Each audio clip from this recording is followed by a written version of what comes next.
ntar bisa mungkin ya. Nah, nanti caranya bisa nambahin satu package ya. Tapi karena teman-teman masih tugas ya, jadi belum dikenalkan dengan package, nanti klik file, lalu bisa download as, pilih reveal.js.slides ya, .slides. Nah, nanti di sini tinggal open ya. Sebentar, saya share dulu. Share di step instead. Agak lama juga nih. Nah, ini ya. Jadi ini tadi sudah diekspor dan ini hasilnya ya. Jadi kita bisa klik next, ada import CSV, next lagi, lalu contoh CSV-nya, next lagi gitu. Jadi teman-teman membuat video itu presentasinya jangan menggunakan PowerPoint ya. Jadi harus menggunakan Jupyter Notebook Slides atau versi presentation. Ya, saya juga sebetulnya nggak pandai bikin PowerPoint ya. Karena beberapa orang bikin PowerPoint karena memang nggak punya power sama nggak punya poin. Nah, tapi beberapa ya, tapi sebagian memang bikin PowerPoint punya power dan punya poin. Tapi biasanya sebagian nggak punya power sama nggak punya poin. Hanya pakai PowerPoint. Nah, di sini saya tidak menggunakan PowerPoint, jadi teman-teman semuanya harus seragam di kelas saya menggunakan slides ya, atau Jupyter Notebook. Dan ini harus dijelaskan per blok ya. Jadi jangan dijelaskannya per baris gini, tapi per blok. Oke. Itu. Ini boleh pakai penjelasan sedikit. Lalu next lagi. Sampai nanti misalkan ya sampai selesai gitu ya. Sampai selesai. Nah, ini skripnya ya, skripnya. Nah, untuk memunculkan tanda slides ini, caranya tinggal edit, lalu view cell toolbar, lalu pilih yang slideshow ya, slideshow. Nah, kalau yang awalnya pasti non. Nah, kayak gini ya, ini awalnya seperti ini. Jadi tidak ada slides sehingga nanti tidak bisa diatur mana slide-nya, mana subslide, mana fragmen dan lain-lain. Oke. Itu ya. Jadi cara presentasinya silakan dibuat menggunakan Jupyter Notebook ya. Bagaimana Pak kalau misalkan saya pengen pakai Visual Studio ya, atau PyCharm atau Atom atau pakai apa lagi misalkan ya. Ya ekstensi lain lah atau pakai Spider. Nah, itu juga boleh ya, boleh. Tapi presentasinya tetap harus menggunakan .slides. Jadi nanti silakan teman-teman mengirimkan namanya .slides.html. Jadi saya akan buka melalui HTML ya, gitu. Basisnya HTML. Nah, jadi basisnya HTML. Jadi kayak gini kalau HTML basisnya ya. Ini tetap bisa diblok segala macam. Nah, jadi begitu ngoding pas kosong, langsung klik view, cell toolbar, lalu klik slideshow. Itu poin pertama yang ingin saya sampaikan mengenai metode presentasi. Ya. Itu. Sampai sini ada yang ingin ditanyakan tentang metode presentasi?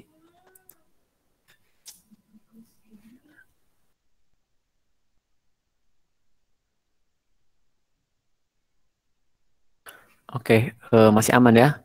Saya anggap masih aman. Nanti kalau memang ada pertanyaan langsung diinterupsi aja ya, nggak masalah. Oke, itu sesi pertama tentang penjelasan presentasi yang nanti juga akan dibuatkan video ya. Jadi nanti teman-teman presentasinya menggunakan Jupyter Notebook ya. Tapi dalam versi slides ya. Nah, yang kedua adalah tentang penjelasan. Nah, jadi di sini ya Markdown. Jadi kalau kita klik 2 kali dia tipenya Markdown. Kalau yang ini tipenya code, yang ini juga tipenya code. Itu juga udah sering saya tunjukkan di perkuliahan ya. Ini saya anggap nih perkuliahan kita ya. Ntar saya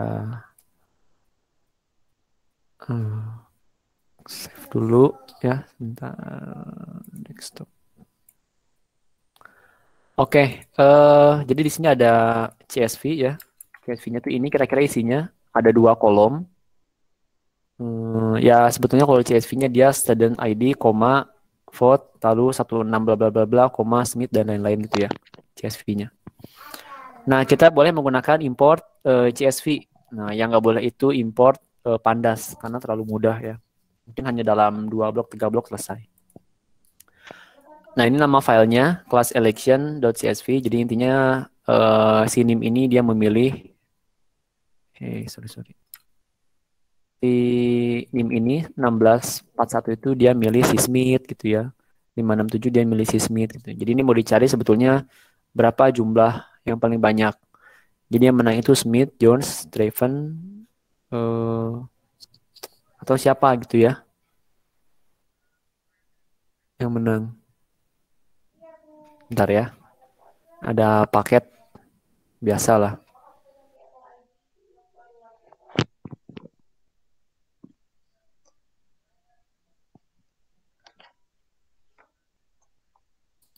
Teteh.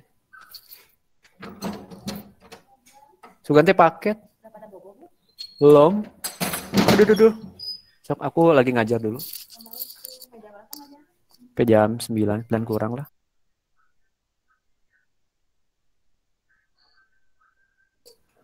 Oke ya, sorry tadi ada kamu ya, ada kakak datang, rada-rada rame. Mungkin nanti kalau rame, dimaklumi ya kalau lagi rame. Nah, berikutnya itu kita import CSV ya, import CSV. Nah, di sini kita menggunakan with open file.r. Jadi file ini adalah nama variabel yang menyimpan kelas election CSV-nya ya. Nah, di sini ada isData. Jadi kalau dia nggak berwarna hijau gitu ya, berwarna coklat-coklat, artinya dia variabel ya, variabel. Jadi bisa diubah-ubah. Kecuali yang CSV dot. Nah, CSV dot itu berarti dia sebuah pustaka. Nah, jadi di sini ada dot r. R itu artinya apa? Ada yang tahu artinya R? R untuk membaca ya, Pak. Ya, betul ya, read ya. Jadi kalau teman-teman misalkan nge-WA ke orang centang biru ya, lalu nggak dibalas, berarti hanya di read ya. Nah, itu menimbulkan kesedihan. Nah, berikutnya sData. Ini namanya bisa apa aja, bisa namanya data, bisa namanya aku, segala macam, ini bisa apa aja. Nah, begitu pun dengan line ya. Jadi line ini bisa diganti juga menggunakan variabel apapun, kecuali csv.reader. Ini adalah sebuah objek ya. Yang kita belum belajar objek ya, PBO. Pemrograman berbasis objek ya, nanti di pertemuan pasca UTS. Tapi nggak apa-apa, di sini sudah mulai dikenalkan. Nah, data ini dapat dari sini. Jadi intinya kita akan mencetak per baris gitu. Baris 1, baris 2, baris 3. Jadi kalau kita shift enter, dia akan tulis baris, tiap baris, tiap baris, tiap baris. Nah, tapi dia itu hanya ya. Jadi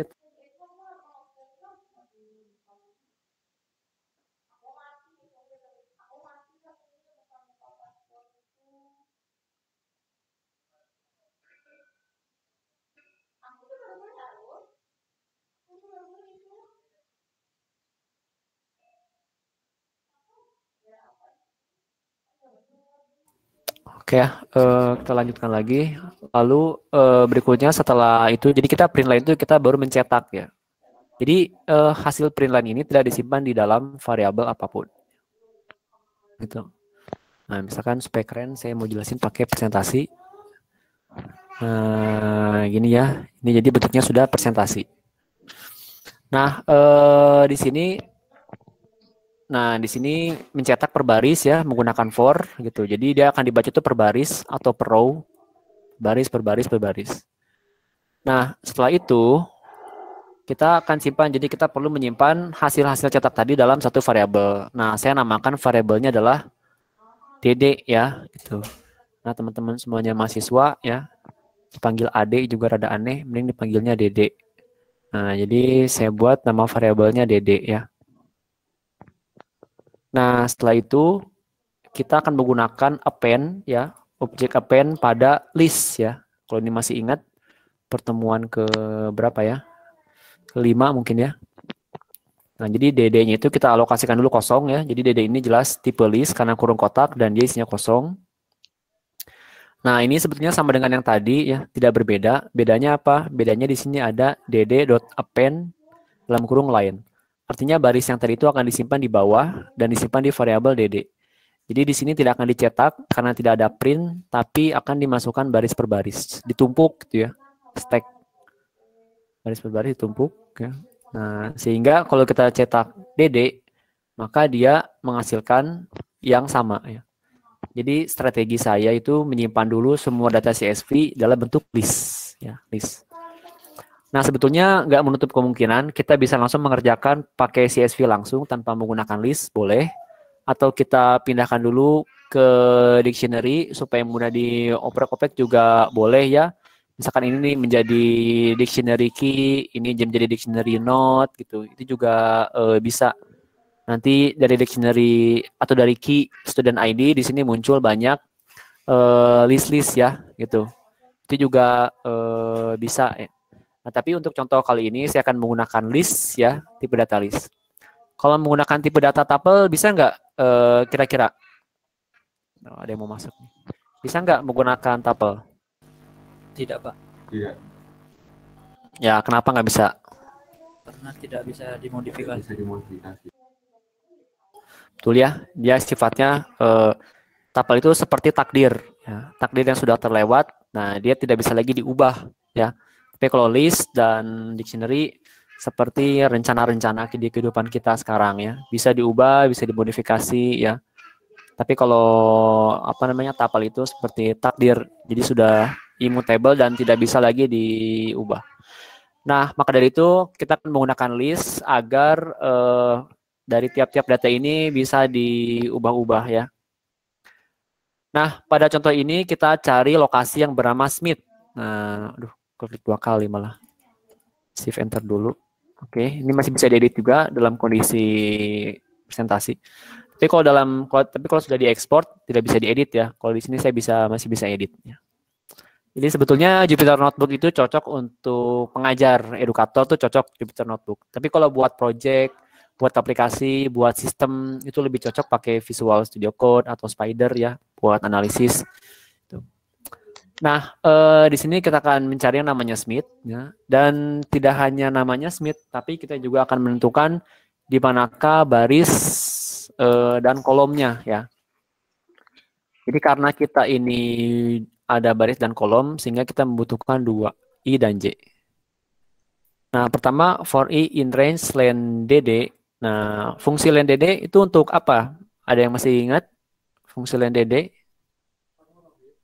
Bentar ya.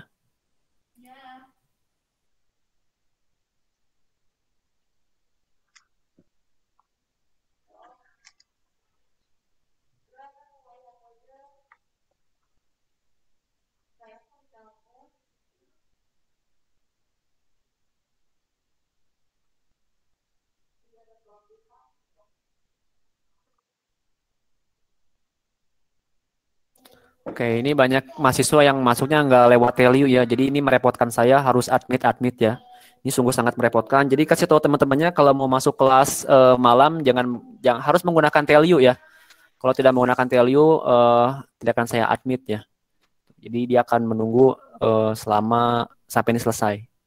Dia memberitahu teman-temannya kalau mau masuk kelas harus menggunakan akun value ya.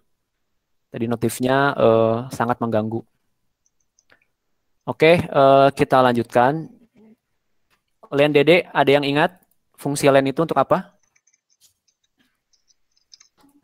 Menghitung berapa banyaknya itunya isi dari variabel DD. Ya, betul ya. Jadi dia untuk itunya, betul.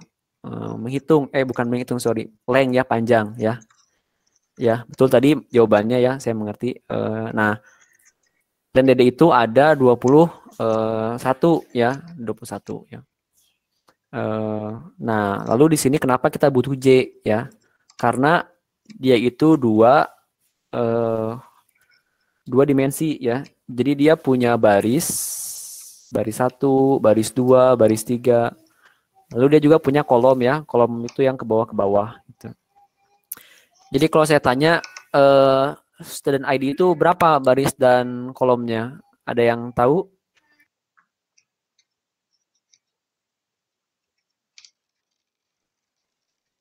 0,0 Pak. Betul ya, 0,0. Kalau Smith berapa Smith?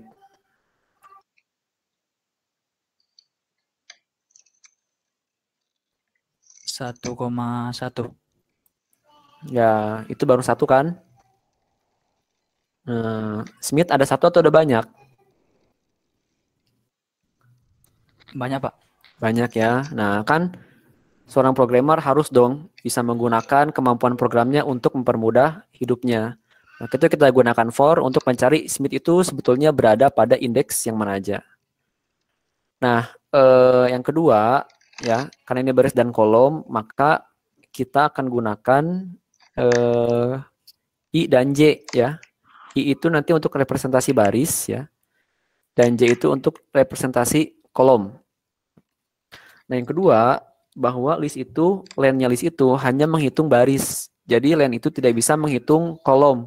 Beda dengan pandas ya, kalau nanti sudah belajar pandas ya setelah UTS, itu kita bisa langsung menghitung jumlah kolom pada sebuah data frame.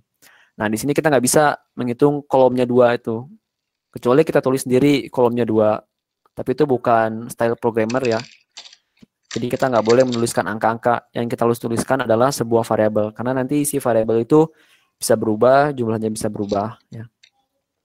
Nah, setelah itu kita bisa menggunakan DD 1 ataupun 2.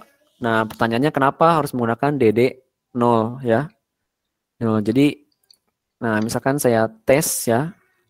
Jadi kalau sini saya tambah lagi di sini, tambah kolom. Jadi kalau saya tulis DD 0, nah maka yang keluar adalah student dan vote ya. Di mana jumlahnya itu jumlah data daripada len DD 0 adalah 2 ya. Karena student ID dan vote. Tapi kalau kita tulisnya seperti ini, nah maka ini juga ada 10 ya. Tapi kalau kita len-nya kita hilangkan seperti ini, dia sebetulnya keluarnya student ID ya. Dia keluarnya student ID. Nah, termasuk tadi misalkan yang Smith ya. Sini misalkan tadi yang menebak, berarti dia ada di baris ke 1, kolom ke 1 ya. Jadi kalau kita tulis dia 1, 1, maka, oh ini blank karena udah di running, sorry. Ini kita running dulu sekali lagi.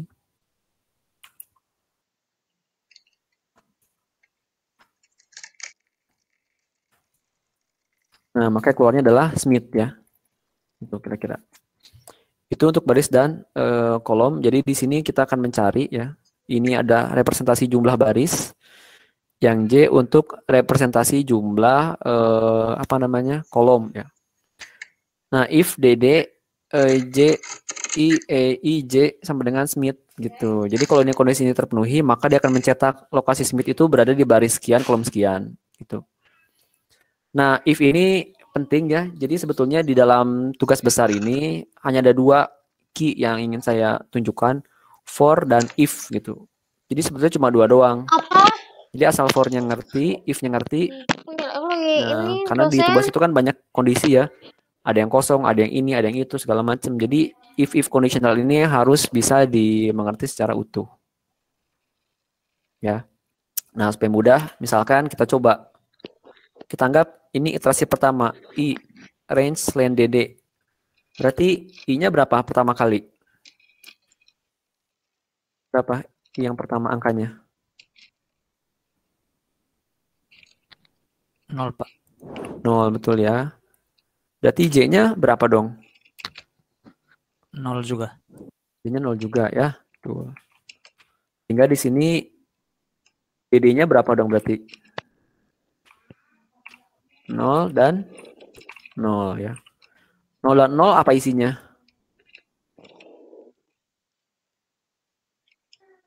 0 dan 0 apa nih isinya nih? Student ID Pak. Student ID. Apakah sama dengan Smith? Tidak ya. Bukan. Jadi dia tidak akan mencetak. Setelah itu iterasi lagi. Berarti I-nya berapa sekarang? Naik jadi 1 Pak. Nah, Ini ya. Masih 0. Yang naik yang mana? Oh iya, yang J Pak, lupa. Nah, ya. Yang di dalam akan diselesaikan lebih dahulu ya. Nah, jadi sama kalau teman-teman punya masalah itu jangan nyalahin orang lain ya. Dari dalam dulu selesaikan iterasinya, baru boleh keluar ya. Jadi kalau ada masalah jangan salahkan orang di luar. Nanti kalau di dalamnya udah benar-benar nggak ada yang salah, nah baru kita salahin tuh semua orang di luar kita. Nah berarti yang kedua iterasinya DD apa dong berarti?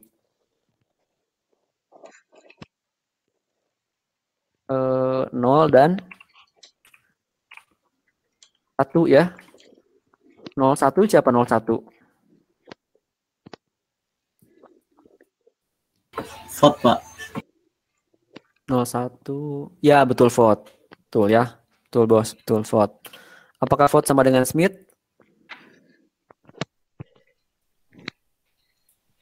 Sama enggak vote dengan Smith? Beda, Pak. Ya, ya. Oke, berarti selesai, tidak dicetak. Berikutnya, I-nya berapa sekarang? 1 Pak. Is. Betul, 1 ya. Betul 1 yang salah. Betul 1. J-nya berarti 0 Pak. 0, betul ya. Berarti DD berikutnya adalah berapa? 1 dan 0. Betul ya. Pada jago-jago ya. Kita nggak pada jago-jago. 1 dan 0 berarti isinya apa? Student ID yang pertama, Pak. Ini pertama si 16 ya. Kita panggil 3 angka awal aja ya. Karena kan beda-beda 3 angka awal. Beda dengan kampus ya. Kalau di Telkom kan misalkan saya kasih tugas. Tugasnya berdasarkan NIM. Nanti ambil 3 NIM awal untuk pembeda mahasiswa. Kira-kira beda nggak soalnya? Oh, 3 awal kode mahasiswa Telkom. Sama Pak. Beda Pak. 3 angka beda gitu. TT 3 angka depan beda. Kalau TT sama Pak, tapi kalau yang fakultas lain beda Pak. Oh iya benar ya, kuartilnya beda. Nah, setelah itu berikutnya berarti I-nya berapa sekarang?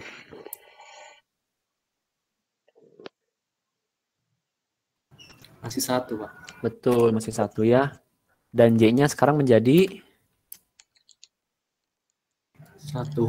1, betul saudara ya. Maka DD-nya 1.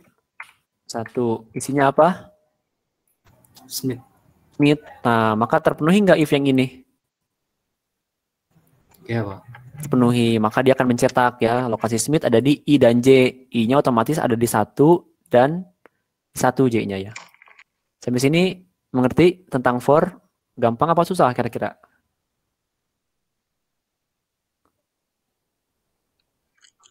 Gampang ya. Ya kalaupun nanti, tentu ini saya harapkan setelah ini teman-teman mencoba dulu codingan saya ini ya. Coba sendiri ya. Supaya bisa terbiasa. Jadi gunakan strategi belajar ATM ya. Amati, tiru, modifikasi gitu. Jadi saya membuka diri untuk dicontek ya jawabannya. Bukan jawaban sih.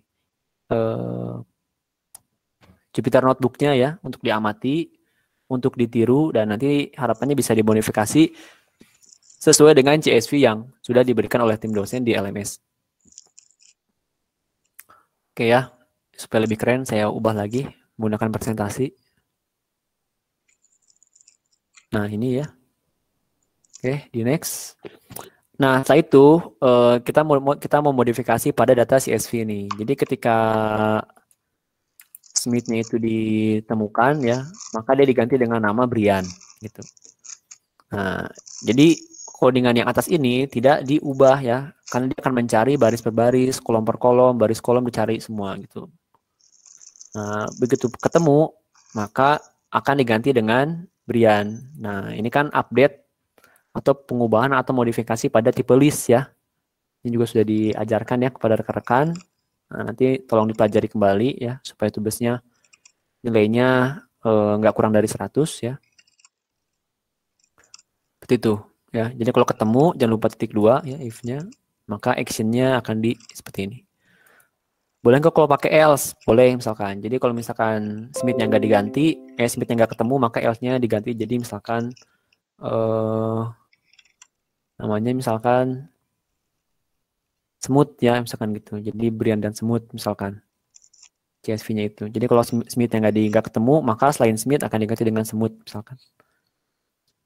Tapi kita juga bisa pakai else if ya, selain si Smith tadi si siapa lagi namanya, saya juga lupa namanya, si Asep misalkan namanya gitu. Nah, Asep juga bisa ditemukan dan bisa diganti. Oke. Nah, maka sekarang yang namanya Smith semua diganti menjadi Brian ya. Gitu. Supaya election-nya nanti yang menangnya Brian ya, jangan Smith. Nah, sampai sini dulu apakah ada yang ditanyakan? Cara memanggil CSV, cara mencari, dan cara memodifikasi.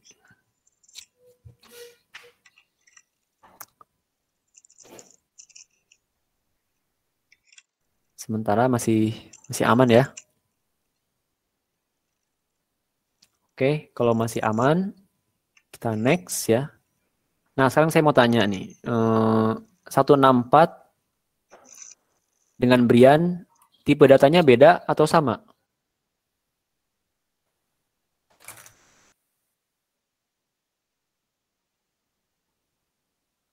Sama. Sama, Pak. Sama apa dong samanya? Ring. Sama-sama apa? List. Sama-sama apa? Sama-sama list, Pak. Hampir benar. Kalau list itu semua. Segini list, seblok ini list. Oh, string, Pak, string. Nah, sama-sama, betul ya. Sama-sama str ya, atau string. Berarti bisa nggak saya tambahkan antara 164 dengan 567? Nggak bisa, Pak. Bisa ya, karena string. Berarti kita harus apa dong? Ubah tipe data, Pak.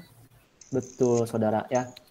Jadi, nah kita mengetahui bahwa tipe data student ID itu masih berupa string ya. Kita memodifikasi menjadi integer agar supaya bisa dilakukan proses perhitungan matematika. Jadi nanti teman-teman juga ketika membuat presentasi ya yang berkualitas menggunakan codingan itu juga jelaskan juga ya codingannya. Jadi jangan saya disuruh mikir codingan ini artinya apa gitu. Ya, jadi teman-teman harus membantu saya memahami apa codingan yang sedang dituliskan dan yang ingin disampaikan ya. Ya meskipun nanti dibikin video ya, tapi kan saya juga ingin membaca sendiri ya dan ada beberapa kalimat ya menjelaskan ini. Oke, coba saya mau tanya ya kalau ada yang bisa mohon dijawab ya. Kenapa saya mulai dari 1? Kenapa tidak dari 0? Karena datanya dimulai dari 1, Pak. Data apa nih? Kenapa nggak 0? 0 itu kan nama kolomnya. Betul ya. 0 itu nama kolom atau header. Jadi saya harus memulai dari 1 ya, 1. Nah, lalu kenapa di sini saya tulis angkanya 0?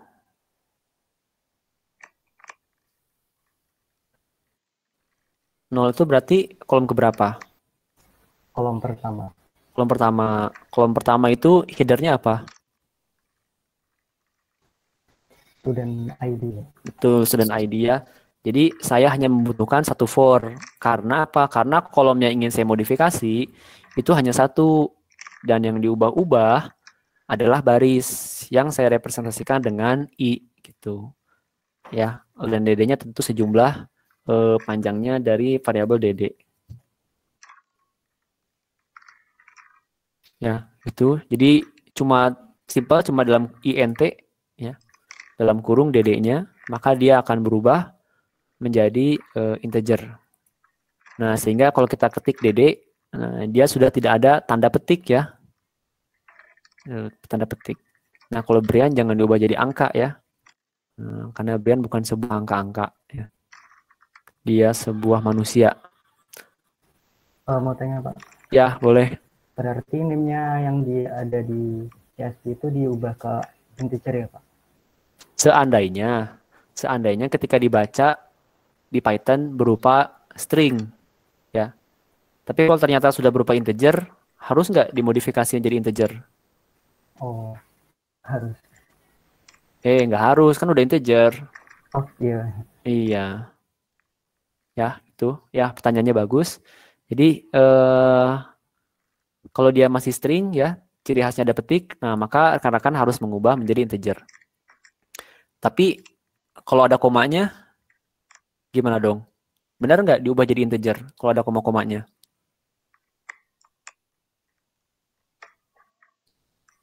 Salah, Pak. Salah, harusnya menggunakan Double, Pak. double. Double bisa gitu? Bisa double error. Apa dong?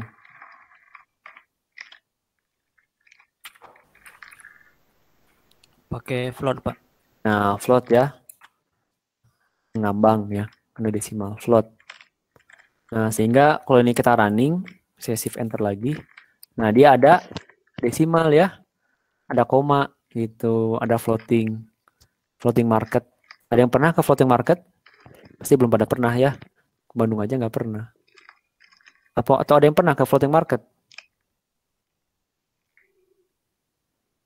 Oke, bener ya. Belum, Pak. Belum ya. Kalau di floatingin pernah kali ya. Di ngambangin. Sama si doi. Nah, oke ini sudah berhasil ya dijadikan tipe data float. Jadi nanti lihat dulu di soal CSV. Jadi jangan tiba-tiba mengubah integer. Padahal tipe data aslinya di stringnya itu dia sebuah float atau desimal ya. Nah, setelah itu ya ini karena saya iseng aja kan gitu. Saya juga tadi lagi mikir apa lagi gitu setelah itu. Setelah diubah-ubah ya. Nah, berikutnya saya pengen sorting nih student ID-nya. Sorry. Mana aja sih yang lebih dari 900 juta gitu ya. Karena angkanya sangat banyak.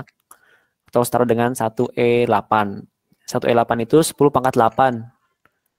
Salah. Harusnya 9. 9E pangkat 8 ya. Tuh. Nah, maka saya tinggal tulis sama kayak tadi ya. Karena student ID itu dimulainya dari 1. Karena nolnya adalah header ya. Ataupun nama kolom juga boleh. Nah, maka if DD lebih dari 9E, nah maka 9E8 ya, atau 9 kali 10 pangkat 8. Kalau kasih NIM-nya, kita tentukan I-nya di mana, baris keberapa. Tidak membutuhkan kolom, karena kolomnya hanya satu, kolom student ID. Nah, ternyata yang NIM-nya itu digitnya lebih dari 900 juta, itu ada 4, 6, 10, 17. Gitu. Bisa nggak print ini disimpan di sebuah variabel? Bisa ya, kita bisa menggunakan append, agar supaya angka-angka ini disimpan di sebuah variabel. I-nya ini disimpan di sebuah variabel, indeks-indeksnya. Oke, itu. Nah, next lagi. Nah, terakhir misalkan kita pengen hitung berapakah total NIM atau student ID. Bukan jumlahnya ya, tapi jumlah digit-digit itu kita jumlah-jumlahkan gitu. Jika kita jumlahkan, setelah kita bagi dengan banyak data untuk mendapatkan nilai rata-rata dari NIM. Nah, jadi saya buat satu variabel namanya jum ya, sama dengan 0. Jadi for i in range 1, len dd. Nah, ini ada yang masih ingat ini artinya apa? Saya tulis jum sama dengan apa dong?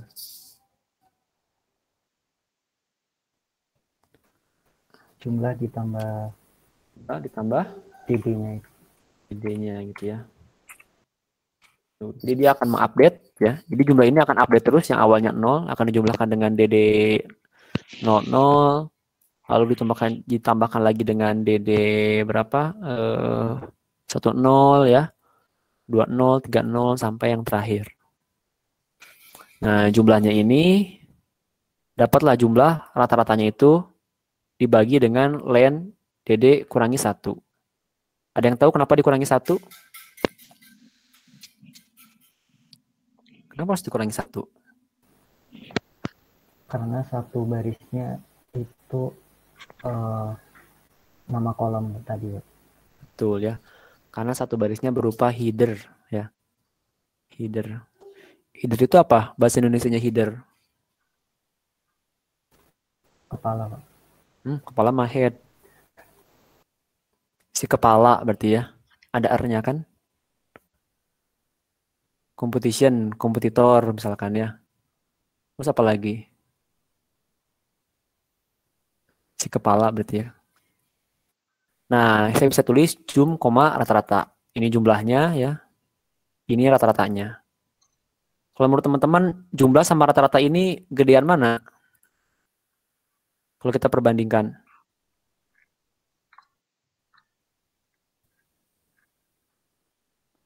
Gedean mana kira-kira? Gedean jumlah, gedean rata-rata. Jumlah, Pak. Jumlah, Pak. Jumlah ya. Nah, terus logikanya jumlah total akan lebih besar daripada rata-ratanya. Mari kita buktikan. Nah, benar nggak? Jawabannya adalah true gitu. Udah selesai 15 slide. Itu contoh ya, contoh sederhana. Kan nggak mungkin saya kasih contoh soal UTS ya. Yang namanya contoh pasti yang gampang. Yang susah soal UTS. Itu ya, penjelasan tentang CSV. Kira-kira mudah atau enggak? Data cleansing CSV.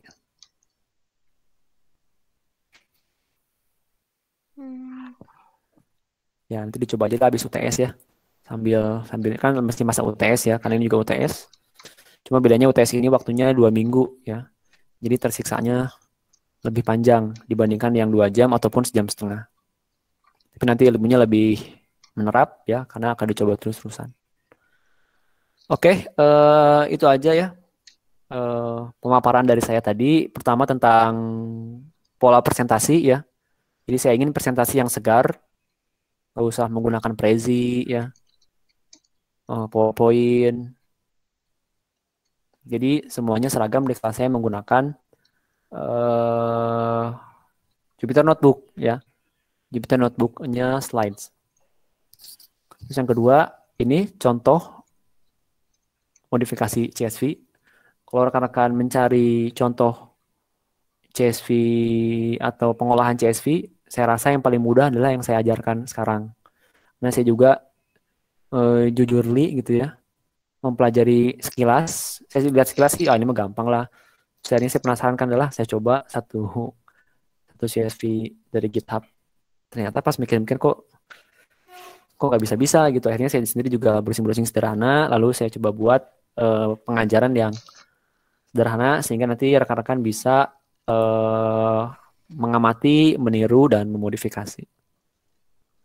Oke, sampai sini apakah ada yang ingin ditanyakan atau didiskusikan?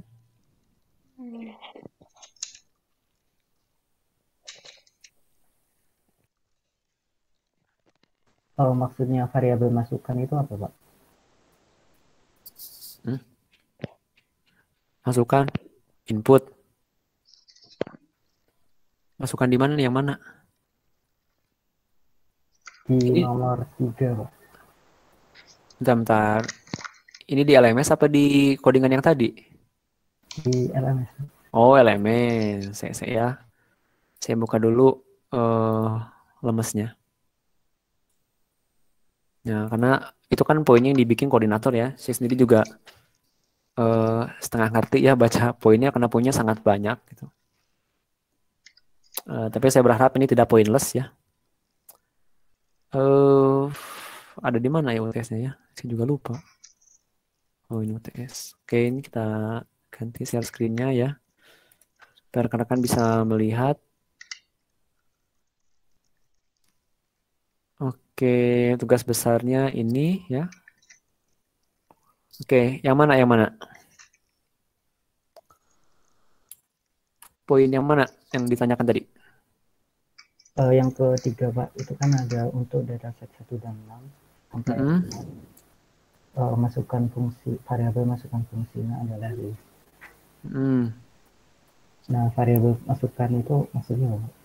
Oh, input itu jadi kan fungsi itu kan ada 2 ya. Ada input sama ada nilai return. Nah, jadi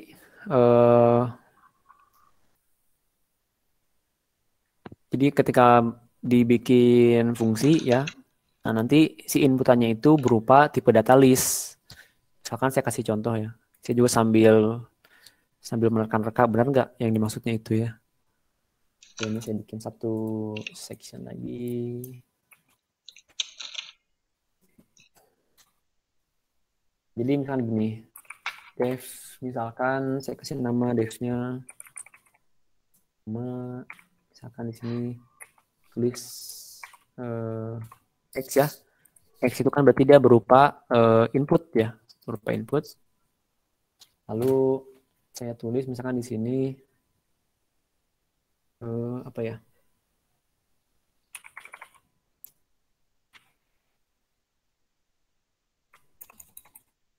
Saya bikin for it in range len X gitu ya.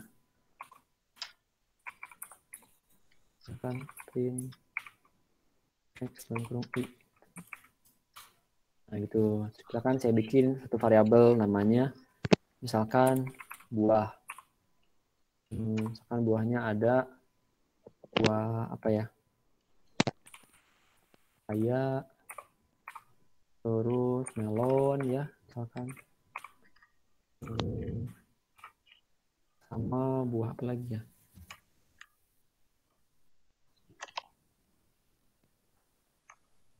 Buah apa? Nah gitu ya. Nah saya tinggal tulis nama buah. Nah maka dicetaknya pepaya, melon, apel gitu. Di buah ini si satu blok ini masuk ke X ya. Nah len X-nya berarti lennya buah ada 3, lalu dicetak gitu, cetak. Itu jadi inputannya adalah X. X-nya apa? X-nya list. Nah atau dari mana? Nah kita buktikan. Benar nggak si buah itu datanya list. Nah gitu ya. Itu kebayang kira-kira? Berarti bukan dari data CSV-nya, Pak? Ya, CSV kan datanya CSV. Nanti kan data CSV bisa diolah jadi list atau jadi dictionary. Oh, oke, Pak. Tapi ini kan untuk dataset 1 sampai 6 ya. Ini kan datasetnya kan jangan semua dikerjain ya. Nanti beresnya 4 semester, saya harus nungguin teman-teman beresin UTS. Ini kan unduhlah dataset sesuai dengan nomor kelompok ya. Nomor kelompok berupa berarti nomor dataset. Ini kalau misalkan tadi siapa yang nanya? Karena saya nggak buka Meet ya, jadi nggak ada namanya. Hilmi ya. Nah Hilmi misalkan pengen datasetnya 7. Nah berarti mau nggak mau Hilmi harus membuat fungsi yang masukannya adalah dictionary. Atau Hilmi pengen nomornya 1, dataset 1, berarti fungsinya adalah list. Gitu. Nah, misalkan Hilmi pengen bikinnya, saya pengen datasetnya 6,5 supaya menghindari list dan dictionary. Nah itu nggak boleh ya. Ini nggak boleh bikin dataset sendiri. Datasetnya yang sudah ditentukan oleh tim. Nah ini buatlah PPT-nya nanti menggunakan apa namanya? Jupyter Notebook ya.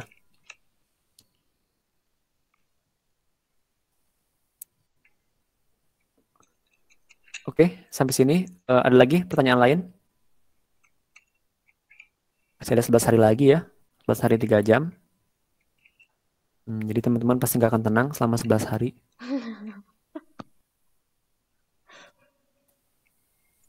Oke, ada pertanyaan lain selain dari Bang Hilmi? Belum ada, Pak. Belum ada ya. Oke. Baik, kalau memang tidak ada, cukup ya. Memang ada lagi yang dibahas karena semuanya berkaitan dengan tugas ya. Nanti kalau ada pertanyaan tambahan ya silahkan nanti di grup ya, boleh bertanya.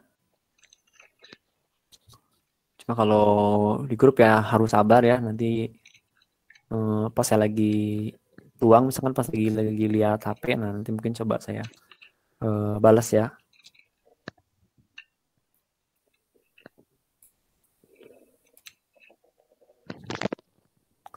Oke, itu saja pertemuan kita malam ini ya. Selamat kembali mengerjakan UTS ataupun belajar UTS ya buat